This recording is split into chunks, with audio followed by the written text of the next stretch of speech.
and this is another episode of the WeakLEE Podcast. My guest with me today is somebody who watched me grow up, my only other family member to be on the episode other than my dad, my mom, and my brother, my oldest cousin, Nicole. Hey, thank you. My name is Nicole Jacobs. I have one brother, 3 kids. I'm from New Orleans, of course.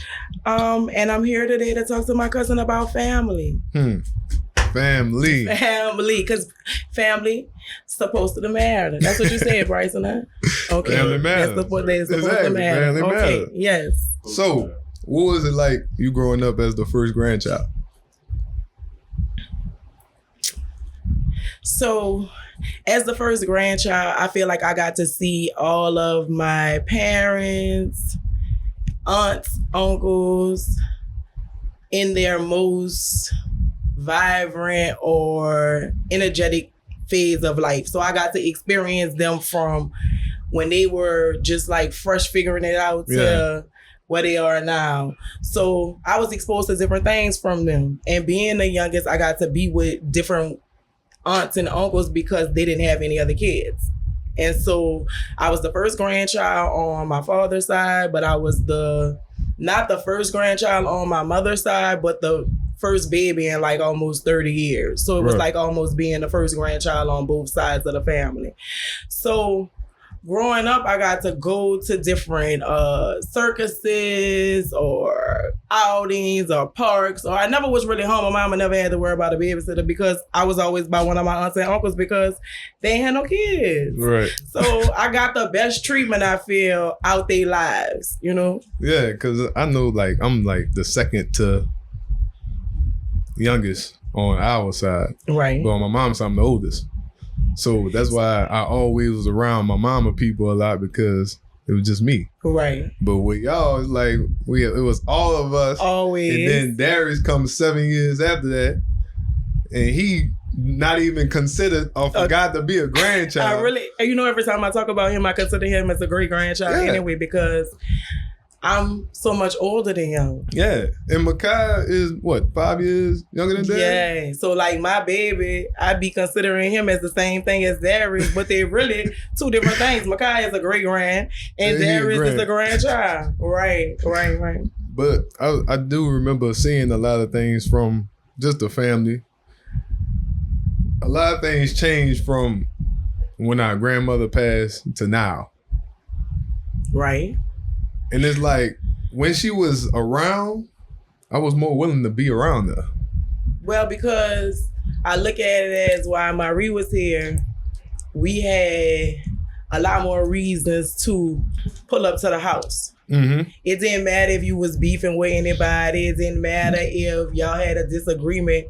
When you pulled up to your grandmother's house on that Friday, because that's what we did every Friday, you was really pulling up because you were going to see her. In those actions of going to see her, whatever beef or transgressions or altercations that you might have had, that kind of just faded away because we all here for Marie and Charles. Exactly. So we would laugh, you would just go past you, you're going to joke about it. Oh, look at him, he just came in here, he haven't been here in a while or whatever, and you laugh about it and you keep on moving because the whole point of the matter was we was there for Marie. Yeah. Now, when people get into altercations and things like that, they're not there for Marie anymore. They're not there for your grandpa anymore. They're there because they choose to be. So when you're upset, do you still choose to be around something that you're upset about? Because now you don't have a reason to go there. Marie not there, Charles not there, right? Exactly. And so this is a place that we grew up going every Friday, right? So now I didn't got into it with somebody or we didn't have an altercation. Do I still go there? Am I going to have the same welcoming arms as I had while Marie was here? Right. So as people, you have to pick and choose what you're gonna, be considered to let go and what you're gonna stand on, right? Mm-hmm. Or whatever y'all children be saying, stand on business and all of that kind of stuff, You're gonna consider yourself, what you're gonna do.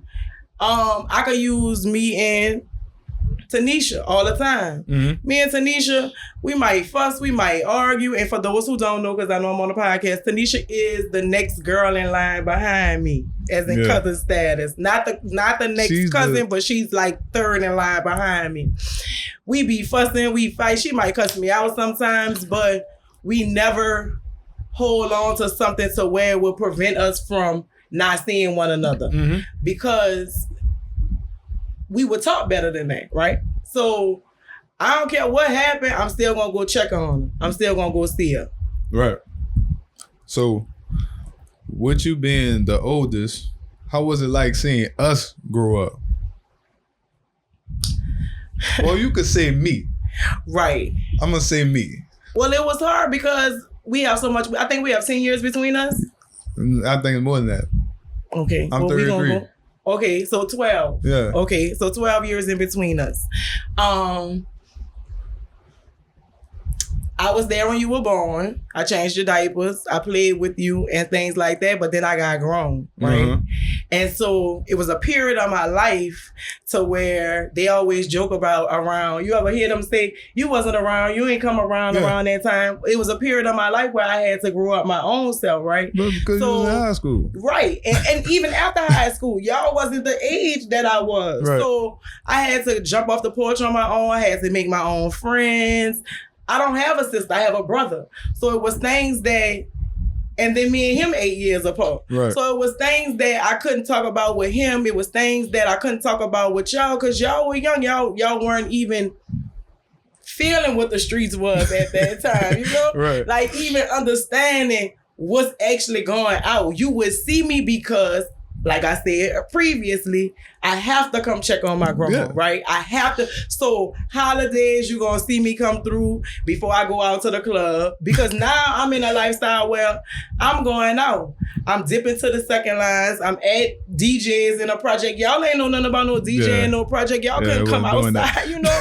So what was it going to be to where I could be, you know, a real big cousin? It didn't really happen until y'all became of age.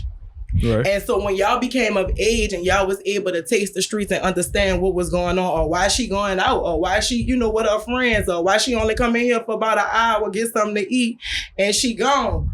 When y'all understood that, then we were on the same level. Y'all could come in the same places that I am.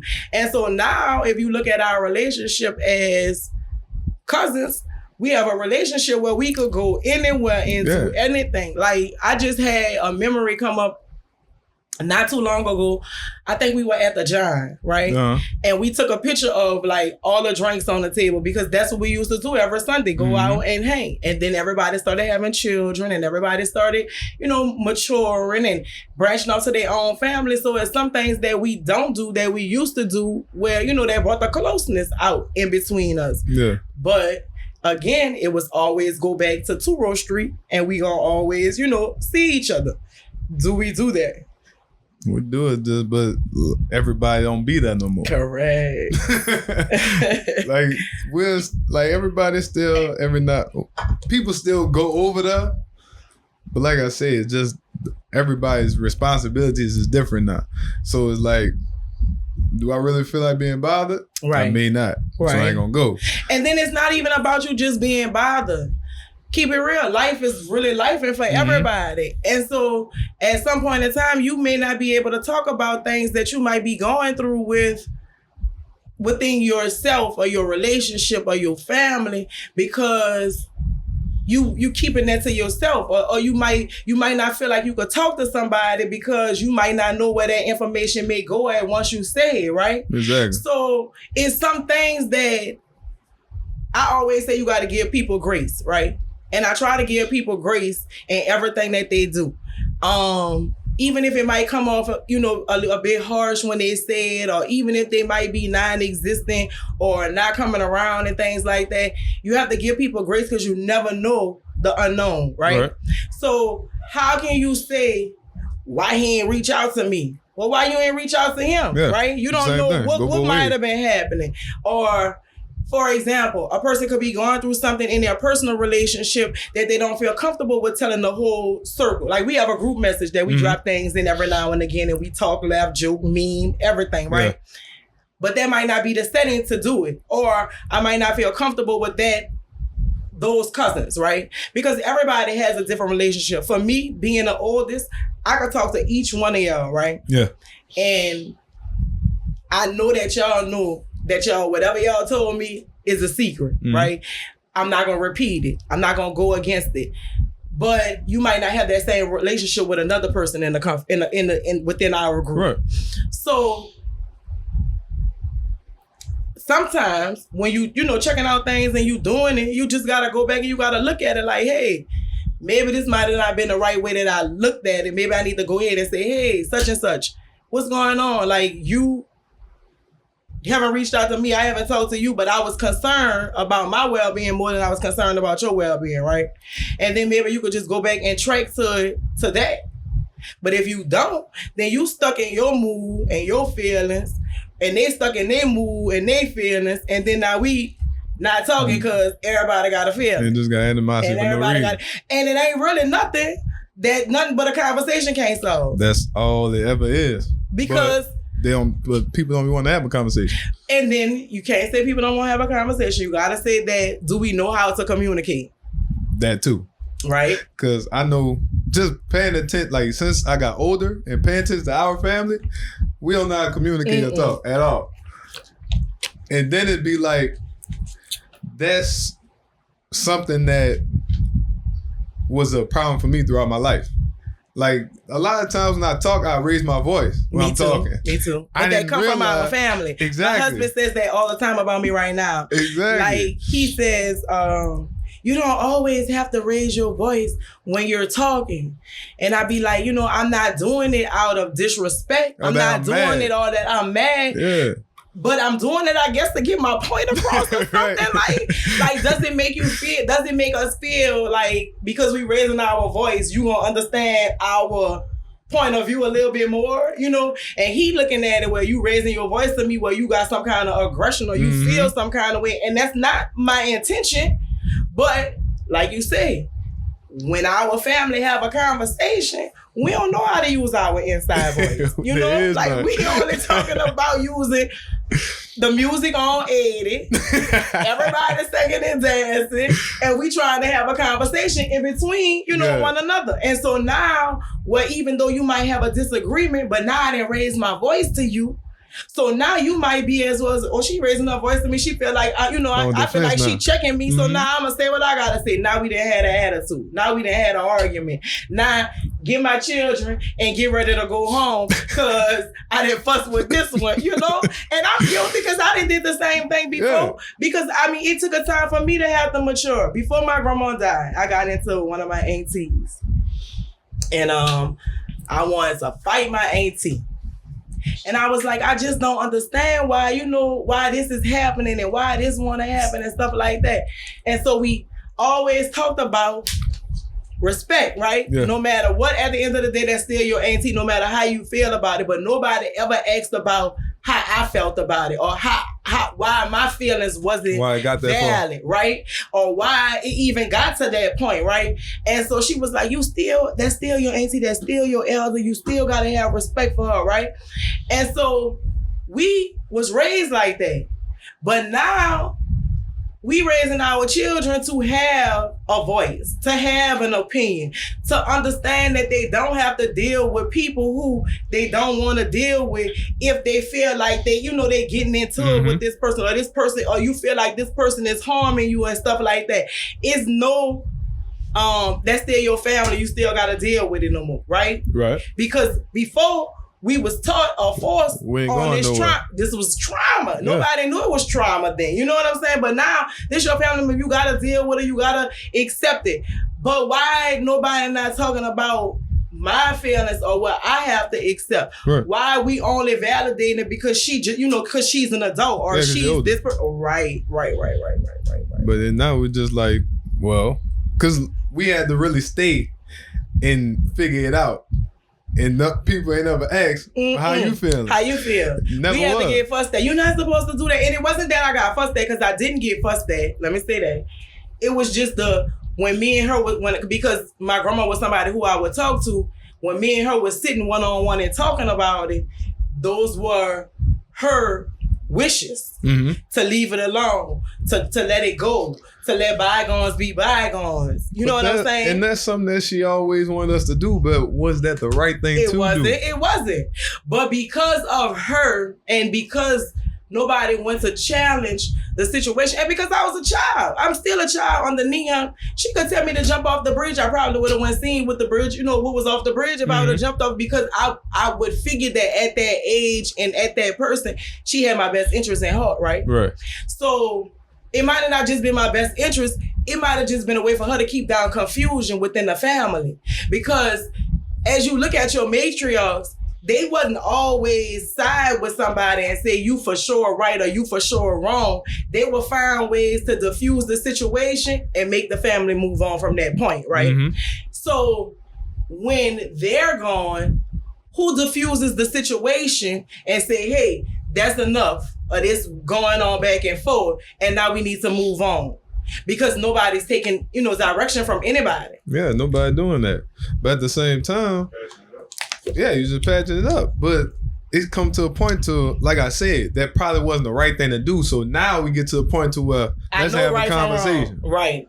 But is the other person willing to have a conversation? What conversation look like for them?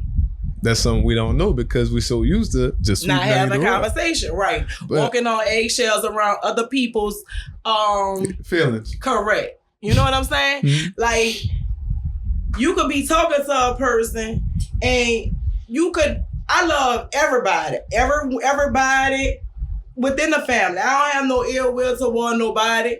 But if you disagree with them sometimes, they look at it as though you going against them. Yeah, but I'm not going against you. I'm just telling you what's right. Just not disagree. Because I have my own opinion on the situation. You have your own opinion on the situation. But I could agree because I've gotten to the age I could agree to disagree and still love you for who you are.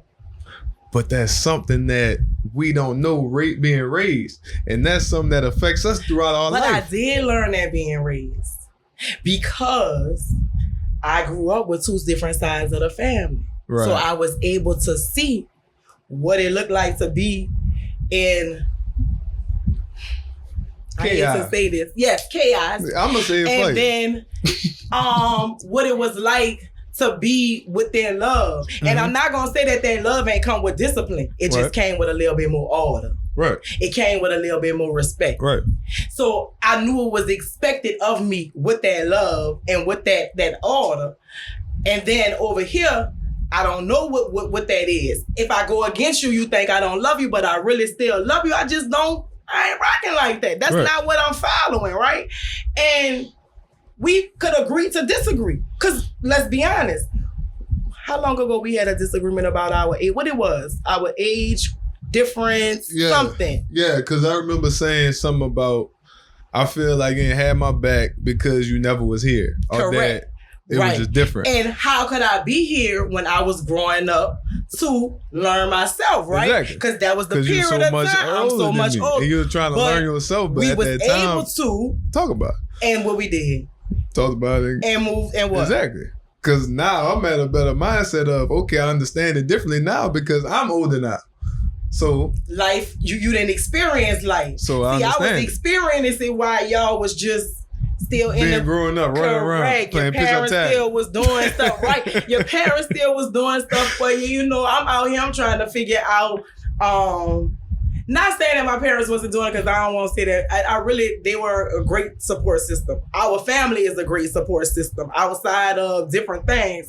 But it was like, you got to figure out who you want to be. And that brings me back to a point that I was thinking about while I was riding here when we were thinking about these questions that we were talking about. Growing up with our side of the family, our father's side of the family, we didn't talk about what we aspire to be or what they aspire to be, right? Never. We only knew go to school, get your high school diploma, go to college, find a job, take care of your children, buy a house, whatever, right? So in my day and age, because I'm the first grandchild, they were still figuring it out when I was a kid, right? My daddy was still figuring it out because I always asked them now, why didn't you stay in the military? The military would have provided us we would have moved from place to place probably from time to time, but it would have afforded us and provided us a whole different living experience, right? But he came home for his family, not only his, and his mama. You know what I'm saying? He said, I was just tired of being in the military, but in hindsight 2020, he thinks about it now. And he was like, I was right. Like, Charles, you really should have been playing basketball. You know what I'm saying? Like, we come from a long lineage of basketball players and you were great. You know what I'm saying? Like, but it was things that growing up that they didn't get to experience. So they weren't there to really fulfill their full potential. Yeah. Because they were taught that they had to survive, right? They had to take care of the next one down. They had to do this, they had to do that. So some things that he might have wanted to do in his life, he chose not to do it because he was taking care of. Right. So some things, like even with your dad, some things he might have thought about that he wanted to do in his life, but he didn't pursue it because that's not what they were around at that time. And not really understand that, like I said, from sitting back paying attention to everything and everybody, the fact of how our grandmother was strictly survive, like you said, we didn't know what else to do. Like, all we know is to have fun, drink, and go to work. That's it. And then now we finally get to a point where we want to do better than that or evolve, but where our family at? What's our family doing? The same thing they've been doing 20 years ago. Right. The exact same thing. So, but I see the evolve, if not in the parents, in the children. Yeah, it's in us. So even though our parents might have not pursued their dreams or whatever they wanted to do, we see it in each one of the children, right? So you got one child that's good at this. You got another child that's good at this. You got one child that's pursuing a career in nursing. You got another one that's doing seafood for the city. You got one that's barbering, but we wait for those oysters. What a camera! We wait for those oysters to come out too. Okay, and so each one of them, even though their parents didn't pursue their dreams, they found their niche to pursue their dreams, right? And do something different. So even though I look at it as though, even though it would have been more beneficial for us if our parents would have instilled us to go after your dreams instead of instilling probably 1, 2, 3, 4, 5, 6, 7, 8, 9, 10, get a degree. I graduated from high school. They told me go to college. I graduated from Xavier. They told me go get a master's degree. I got 2. You know what I'm saying? But what was the difference? I'm still out here working, you know what I'm saying? Like, I could have pursued the job that I wanted to pursue, you know what I'm saying? So I know that I'm educated. I know that I could complete something. I'm about to tell you why though. Why? Because they don't know. Because they didn't know. But the world tell you, go to school, get a good job, and that's how you make it. So, and then you do make it if you think about it in hindsight 2020. I work Monday through Friday. I get off. Listen. I work Monday through Friday. I'll get off from 8 to 4:30. I'm off on holidays. I don't have no weekends that I work no more. My check go in my account every 2 weeks. I work from home. That's a simple person though. That's a simple life. But guess what? It allows me time to pursue the things that I want to pursue. The benefits that the job give me, the insurance and stuff like that. Yeah, that's my job. A lot of people and it's take care of other people's job, you gotta get there in the morning, you off. But what late. Does that say about you? That shit says about your choice though, right? Yeah. Because even I look at people be like, how you get that easy job, Nicole? Because they think they only see me from laughing, joking, what we doing right now, clowning, whatever. But one thing we know about me, when it comes down to it, I'm about my money and about my business, right? So I'm gonna go do this job, but I have my own financial literacy business that I do. I write grants for it myself, and I get my other income from the things that I like to do. It was my choice to go into this. Hindsight 2020, I probably would have went into broadcasting. I would not have went into social work. But I thought I wanted to help the world. The world need more than just help, okay? It needs love, a real big old hug. But I'm telling you, but that was me back then when I was choosing a career. I wasn't choosing a career based on my interest in the things that I like to do. I was choosing a career based on what I know to be able to make money. Exactly. And that's the mistake a lot of us do. Because all we do is focus on, as long as I make my money, I'm good. But I was taught that. Exactly. But now I can teach my child, you could go be a esthetician. You could go be a stylist. Because those are careers that we saw that was behind closed doors before, but now they're more in the front area so where people could be able to see them to go achieve that. Yeah. Because before, when I was coming up, we wasn't seeing black people in stylist positions. We wasn't seeing black people doing celebrity makeup and stuff like that. But now, because of social media, you can see, my friend just did Monica makeup, or my friend just did K. Michelle makeup, or my friend just cut such and such hair. Because it's more attainable now. It wasn't attainable then. So they only was teaching me what they would knew to be attainable then. But now, I have the opportunity to teach my children better than that. Like right now, I'm trying to get my son to make sure he get that real estate license before he graduates from school. Yeah. Like, you on your football career? Yes, I hope you do. Make it to the NFL. But if you don't, what you gonna fall back on? And that's something easy. And that's something easy that you could go ahead and make some money on. You can do that right now. Hello, somebody. But I'm teaching them that. Yeah. The reason why I created the financial literacy program is because I want to teach young adults to be able to understand their finances, to be able to understand what you need to have A1 credit to open a business, to be able to understand why the dollar is not doing what it used to do, you know?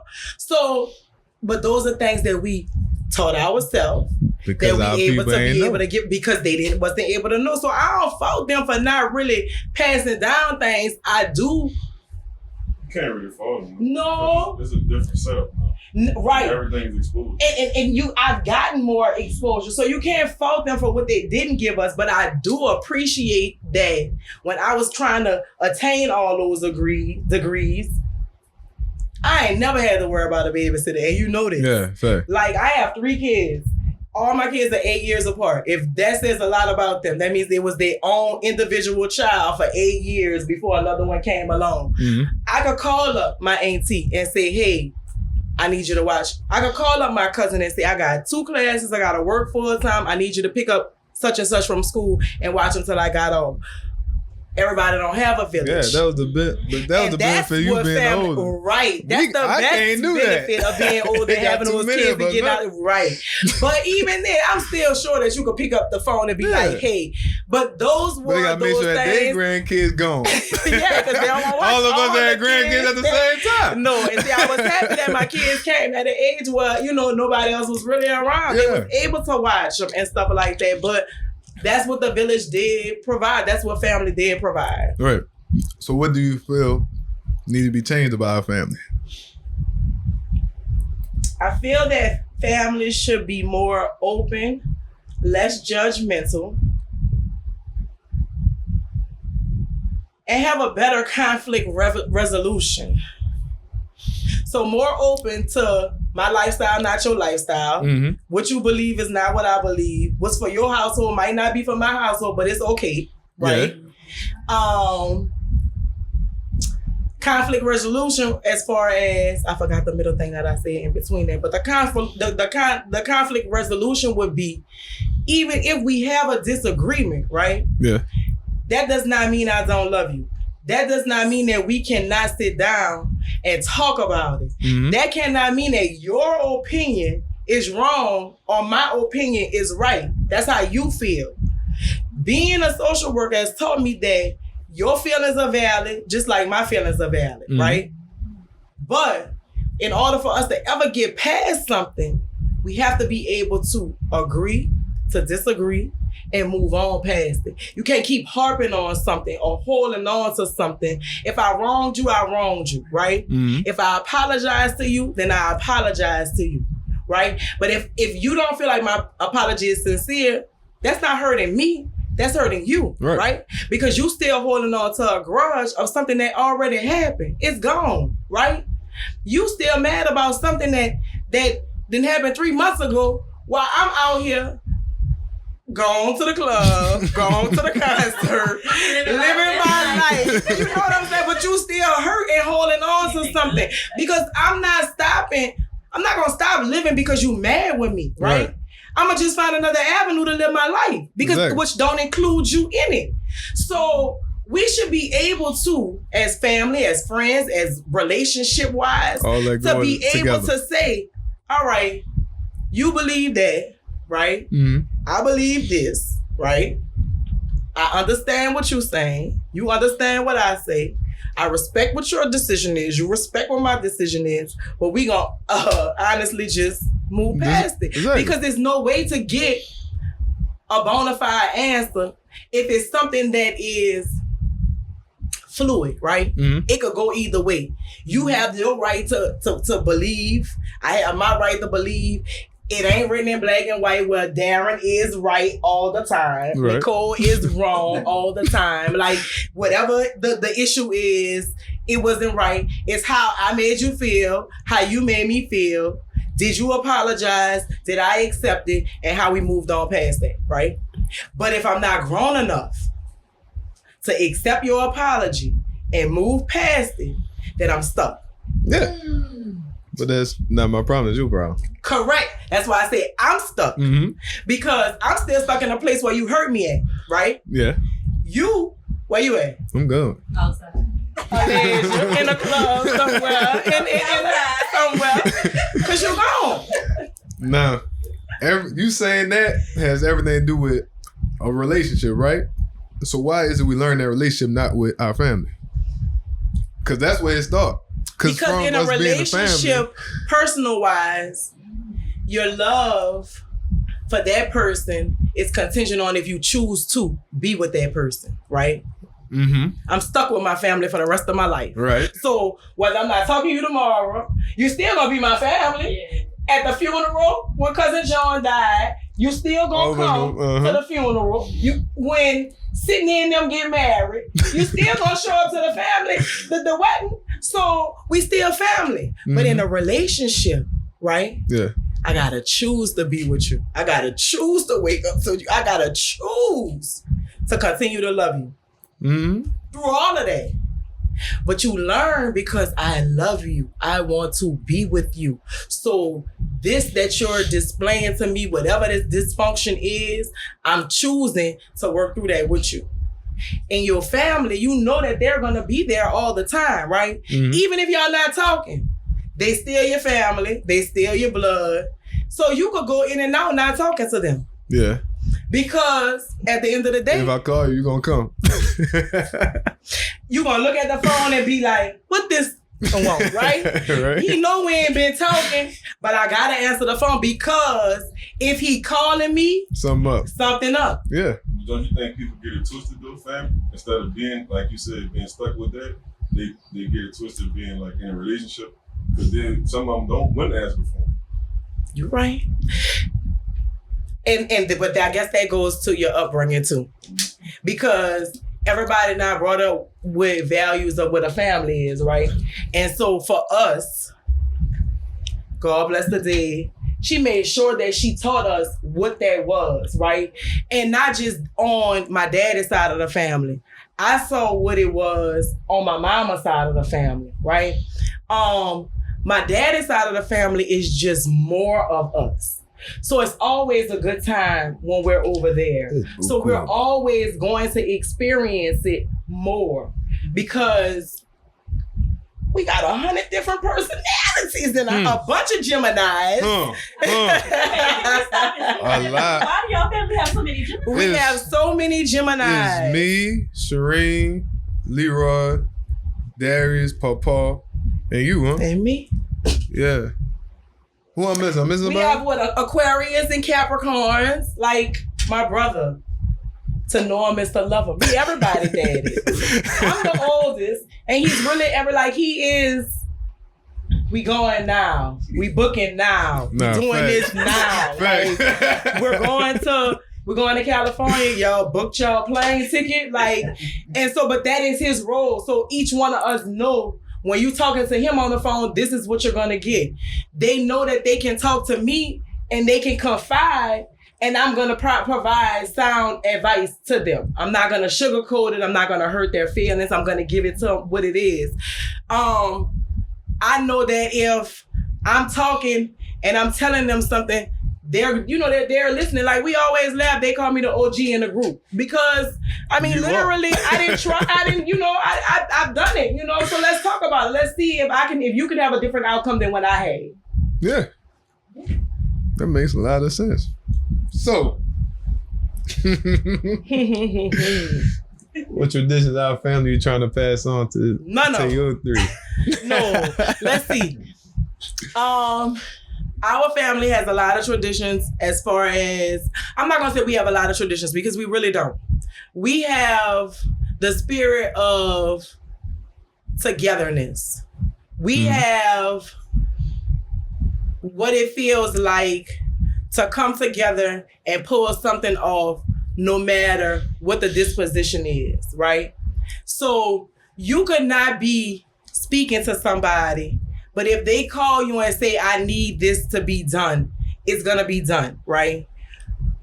My family has taught me what it is to spend holidays together, what it is to be genuinely involved in, I guess, family settings and love. But what I want to provide to my family is better ways for them to communicate, better ways for them to be able to say how they're feeling, more support to know that they could go on to achieve whatever they want to achieve, right? I mean, we've always been there to support. When I played basketball, everybody came to the basketball games. When, you play basketball in the country, we would drive to Covington to see those games and take part into certain things, to be able to be supportive. So those values of what a family is what I would pass down to my family. But I also want to introduce different things. Yeah. Always improve on what we know. Yeah. I could agree with that because, like you said, that's one thing our family have to work on. Communication. Yes. Yeah. I mean, I feel like, besides communication, if we just walk on eggshells, around each other and nobody don't respect the other one's feelings. And if we could ever get to where you can feel the way you want to feel and I'm okay with it, then it'll be okay. But I feel like all too often that we hold on to things and that anger or that hurt, it just starts to eat away. And so while you holding on to that anger and that hurt, we could have been moved on. Like, people dying every day. I always make this joke, and I know it's not funny, but I'm going to say it anyway. People dying that never died before, right? And so you can wake up tomorrow and I won't be here. But have you spoke or did you provide the level of love to me that I needed while I was here as to what you going to feel when I'm not here? And I don't really understand that neither because that always bothered me with family. Like, if you talk bad about this person and then all of a sudden they die, you the first one crying before everybody else. Like, that makes no sense. Yeah. So instead of you knowing you feeling guilty, have the conversation, get over it now. And it's just a simple conversation. And the part about it is everybody's feelings going to be hurt in the end, right? Like, okay, I didn't see it this week. Something happened. You hurt my feelings, right? Because I expected you to be here when I needed you to be here and you weren't able to be here for me, right? That really hurt me. Right now, I'm in a hurt place. Let me allow me to give you my apology or what happened to prevent me from giving you what you needed. Decide if it's BS or not. And if it's not, move on past it, right? But all too often, we harbor those hurt feelings towards one another. And because if we're put in the same space with everybody to decide if it's right or wrong, it's going to cause people to draw a line and pick your side and you take your side. So it goes untalked about. But why is it that people pick sides though? Because it don't really have to, like you always say, it don't got to be no right or wrong thing. But it's like, is it a favoritism thing or is it just, oh, I know you need me. This person may need the family more than this person do. So I'm going to decide with this person more than the other one because I know they're going to be all right. But why is that?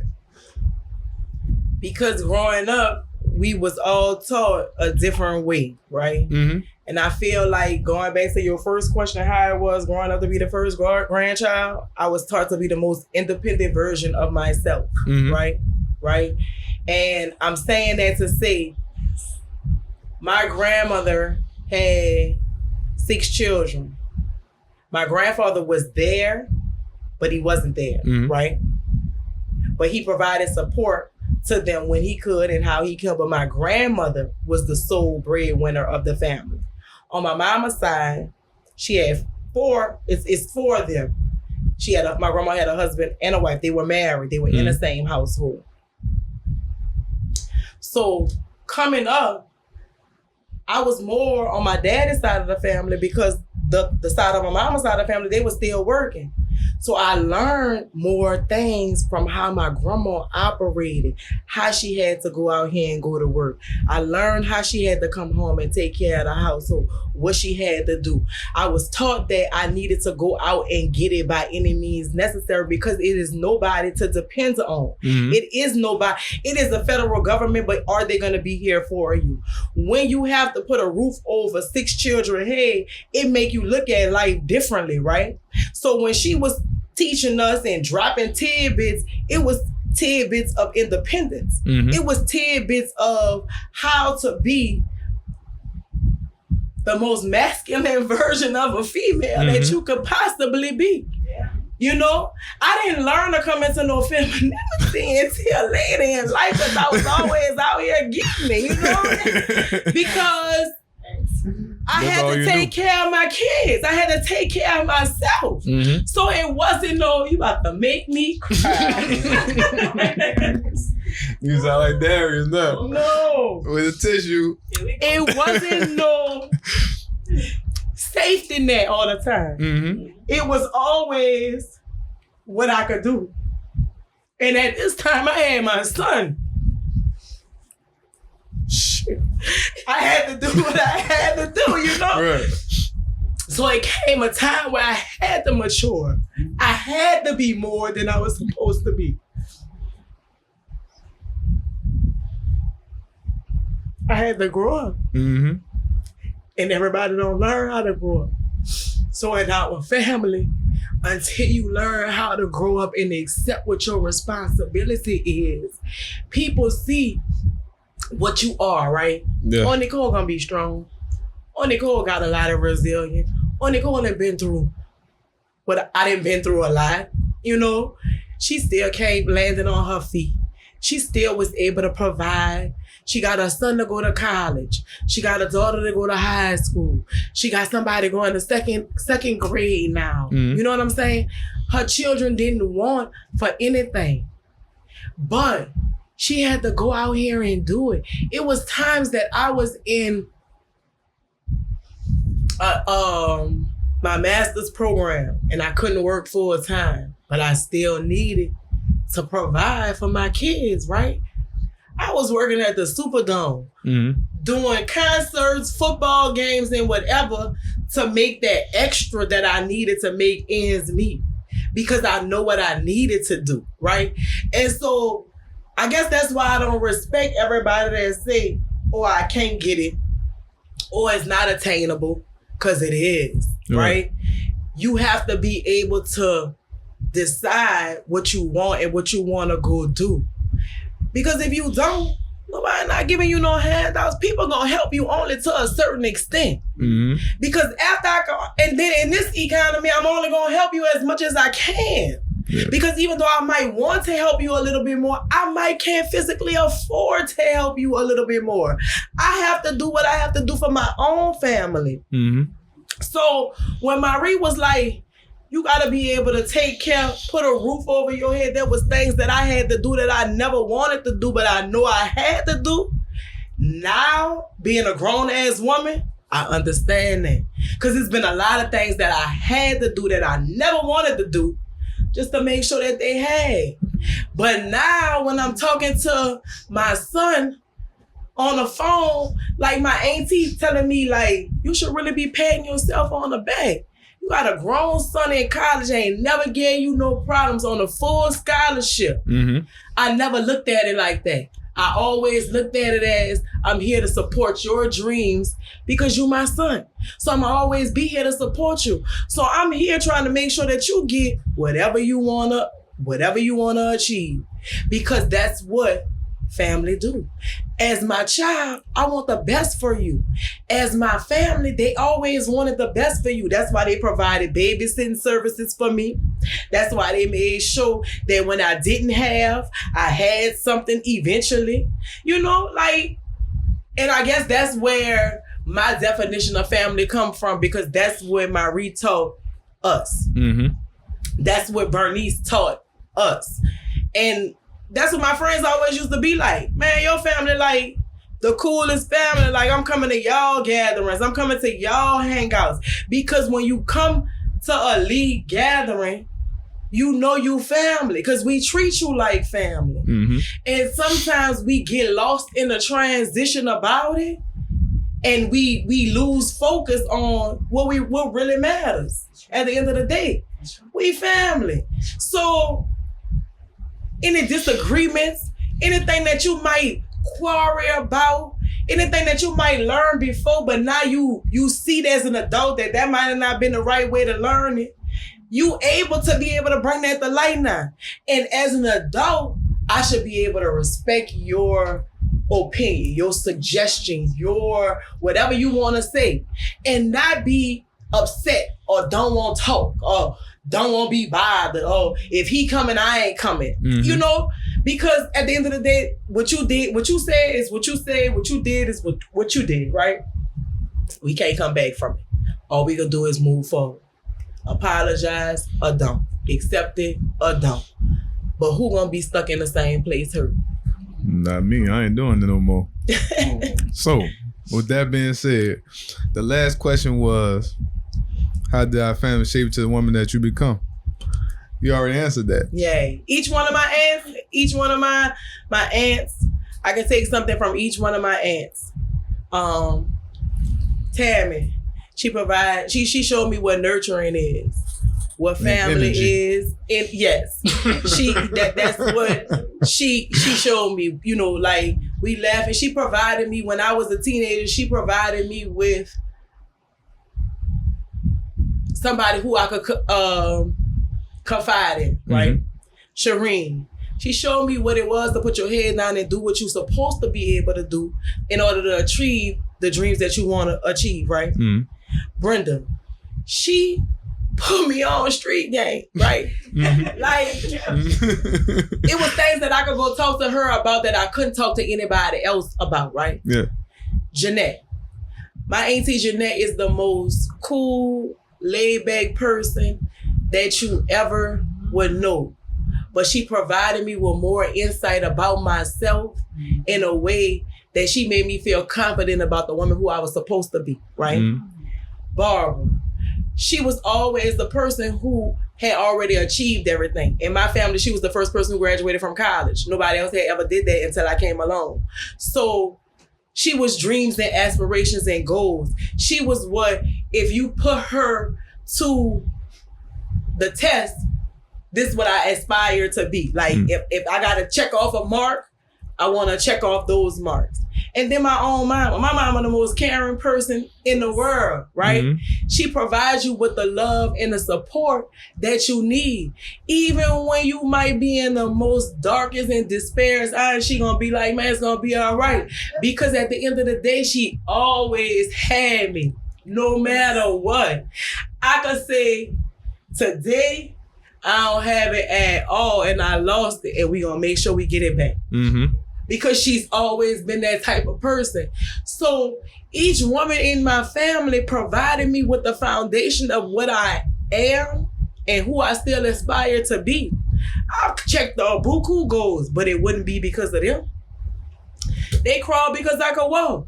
We still got some things going on in the family, but at the end of the day, they've always have been family.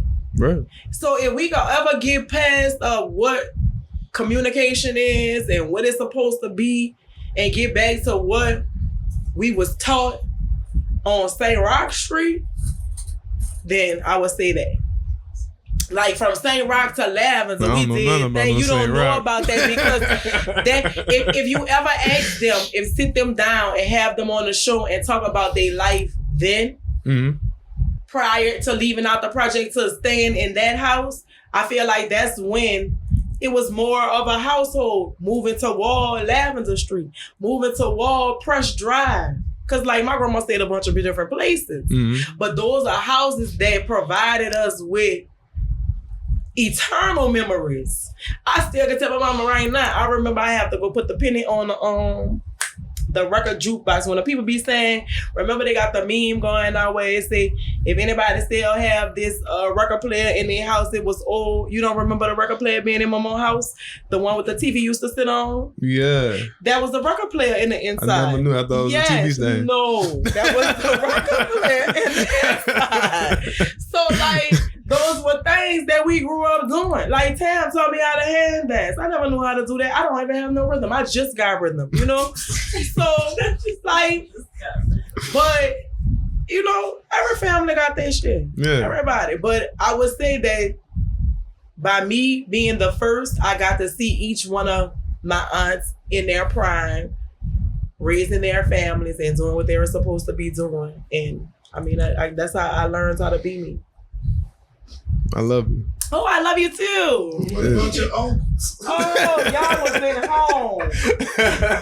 Y'all wasn't home. My nose now running on this camera because I don't want that to happen. Okay. But thank you for doing this episode with me, though.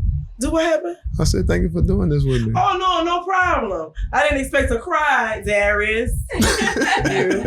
But just thinking about, you know, life and just things that we was doing growing up, you know, and then like the gap in between us and how we talked about not being there for a period of time and then learning who you are as a person and then growing up. Because in your family, you have to deal with everybody's attitudes and different life thinkings and things that how they think things should be. How they do different things in life. Because a lot of things I did, I ain't never expected to do it. Hello, somebody. You know, like I really learned who I was as a person, but I had to come back and figure that out. Right. Because at one point in time, it was nobody that I could relate to say, oh, I went and did this, or I was out in the club and this happened. I had to really figure that out with my own friends and stuff like that, or how I feel about a person, you know, or if I wanted to be with a person and stuff like that, or even what friends are, like really healthy friend relationships and stuff like that. I had to really learn all of that on my own because, you know, we don't really teach that kind of stuff. Yeah. And you bro started it out. No. But with that being said, let's all remain honest, vulnerable, and tune in next week. Yes, next week. And this is the WeakLEE Podcast. Be sure to like, comment, and subscribe. Tune in next week.